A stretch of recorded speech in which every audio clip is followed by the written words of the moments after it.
Questo video è sponsorizzato da CardRaider. Clicca sul link che troverai nel testo di questo video e avrai diritto a un bonus di benvenuto di 2 euro spendibile sul loro marketplace.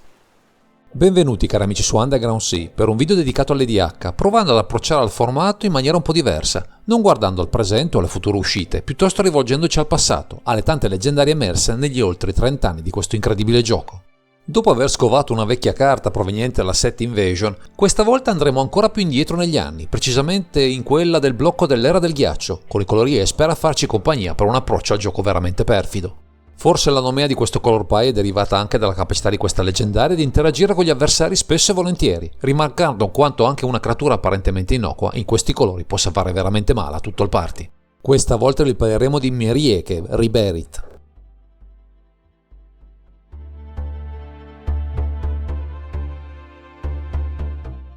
Abbiamo ancora una volta a che fare con una creatura che risulta scarna sul fronte del ruling, ma anche in questo caso il potenziale dirompente di un'abilità non si misura dalla lunghezza del testo, come avremo modo di vedere in questo video. Ma andiamo con ordine, esaminando le sue caratteristiche. Con 3 mana specifici, uno bianco, uno blu, uno nero, abbiamo un umano, con forza 1 e costituzione 1, che presenta un paio di abilità, vincolanti tra loro per la loro attuazione. Nella prima abilità abbiamo Merieke Riberit non stappa durante il suo stap. Mentre nella seconda c'è tappa, prendi il controllo di una creatura bersaglio fintanto che controlli Merieke Riberit. Quando Merieke Riberit lascia il gioco o diventa stappata, distruggi quella creatura, non può essere rigenerata. Come potete vedere, è una combinazione di abilità tanto semplice quanto letale per le creature che proveranno a schierare i nostri avversari, visto che avremo modo di prenderne il controllo, o nella peggiore delle ipotesi a distruggerle, se perdessimo il generale o fossimo in grado di stapparlo con strumenti di supporto aggiuntivi. Già, proprio in questo concetto di base ruoterà l'utilizzo contorto di questa Merieke Riberit, che nel suo aspetto gradevole e innocuo c'è la subdoli tranelli e intrighi di corte, nei quali i vostri avversari perderanno pezzi preziosi senza appello.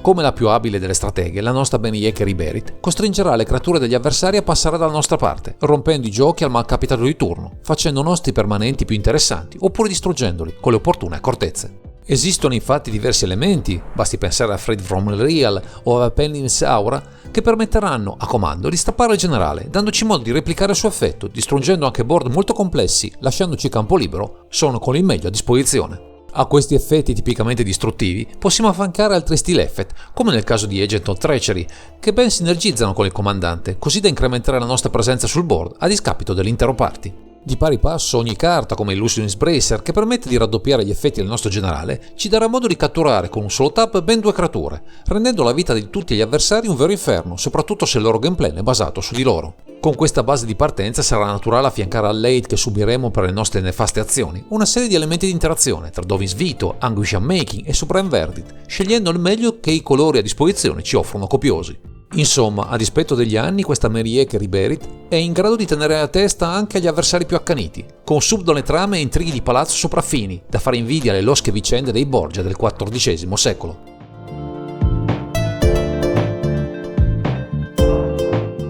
Visti i vincoli presenti su Merieke Riberit, è chiaro che per massimizzarne l'efficacia ci dovremo dotare di una serie di strumenti di un tap, per rendere flessibile ed efficace quanto basta la sua abilità, nel caso si presentassero creature avversarie pericolose da dover portare dalla nostra parte in fretta. Se il primo skill effect appare efficace con creature come Affetto Alchemist, Tumble Burrower, Face Seeker, Cappy Guide, Puppeteer e Vizir Tumbly Sand, potremo riattivare il generale uccidendo quella precedentemente catturata per portare dalla nostra parte qualcosa di meglio. A queste carte possiamo abbinarne molte altre con effetti simili, pensiamo a Staff of Domination, dandoci modo di rendere sempre più efficace il comandante, che potrà catturare anche board complicati, eliminando le minacce, tranne l'ultima, che dal nostro lato del tavolo può colpire il nemico di turno più pericoloso. Se questo skill effect è molto potente ma fragile per la natura stessa del comandante, con carte come Adar Valkyr, Veven Changeling Dane e Thief of Sanity, potremo estendere questo concetto ad altre situazioni, aumentando il vantaggio verso gli avversari, recuperando carte a vario titolo. A queste scelte abbiamo modo di affiancare magie come nel caso di Bravery e Blatant Thievery, ma c'è un modo ancora più potente per possedere l'intero parco creature del party, Willbreaker, che trasforma l'effetto del comandante, e non solo, in un furto perenne. Con questa carta, anche un semplice ping effect, ci può dare modo di entrare in possesso della creatura bersagliata, estendendo il potenziale del generale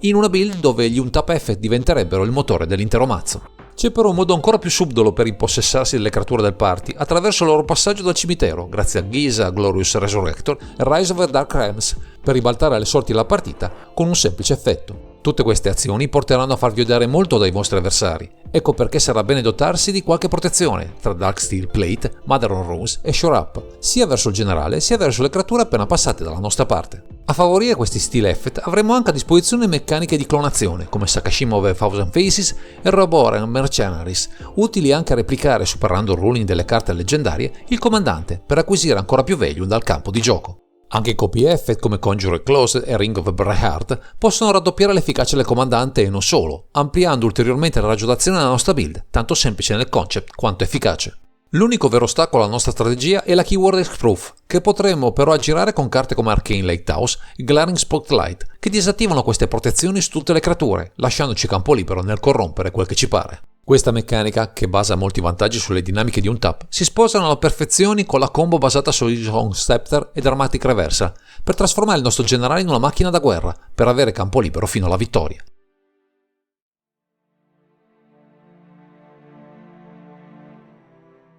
Con quanto visto finora pare chiaro il potenziale di questa Merieker Iberit, attempata forse nell'età dal punto di vista del concept, ma assolutamente attuale su quello della funzionalità, tanto da meritarsi ancora oggi le ire dei vostri avversari. Se poi a questo affiancheremo elementi come nel caso di Arcanis of Omnipotent per pescare molte carte o tutori come Demonic Tutor per rendere più solida la nostra azione, è chiaro che non sarà difficile imporre la nostra posizione.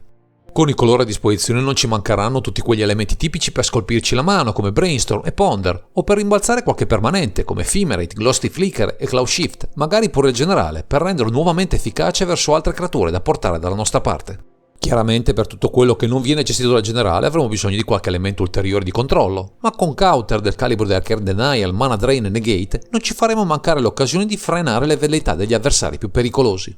Anche le rimozioni oltre al comandante con creature come Loran of the Third Path o le magie tipiche del nostro color pie tra Pact to Exile, Dexpark e Vindicate ci possono sostenere nell'azione, facendoci odiare da tutto il party, come giusto che sia per un giocatore in questi colori. Infine, se l'hate verso di noi fosse troppo elevato e azzoppasse le nostre meccaniche, soprattutto quelle di un tap, con qualche rimozione globale tra Cyclonic Rift, Damned e Firewall, avremo modo di rimarcare il nostro dominio sul campo, ancora una volta e senza neppure il nostro comandante.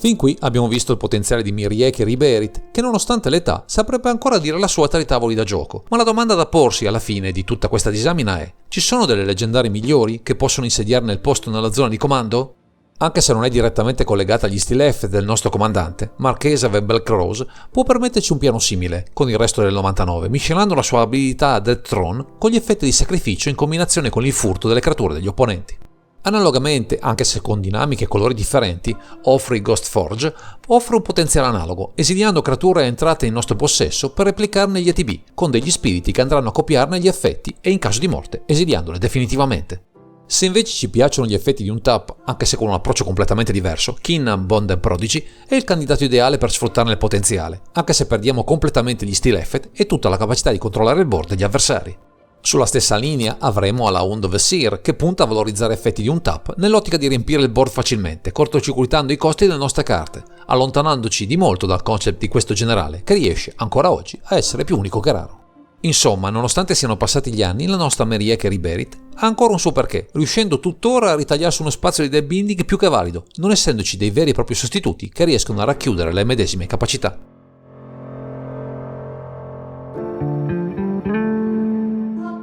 Siamo arrivati al termine di questa disamina che ha provato a valutare una leggendaria del passato come Merieker Iberit, provando a capire se il concept di una carta di oltre 25 anni fa può ancora stare al passo con il power level odierno. Una carta semi-nascosta, che ha però dalla sua un potenziale di tutto rispetto, sia perché ci permette di rubare creature rognose, soprattutto se il power level del tavolo è elevato, sia perché può fungere da rimozione continua, con un deck building affinato e molto versatile. Quindi una carta decisamente valida, che non trova sostituti al momento della realizzazione di questo video, su cui investire tempo e risorse per costruirci qualcosa di interessante attorno, a dispetto degli anni che passano per questo umano del passato. Se vi è piaciuto questo format e volete rispolverare qualche vecchia gloria, fatecelo sapere nei commenti. Noi proseguiremo in questo viaggio in cui le carte del passato provano a dire la loro a dispetto del tempo che passa inesorabile.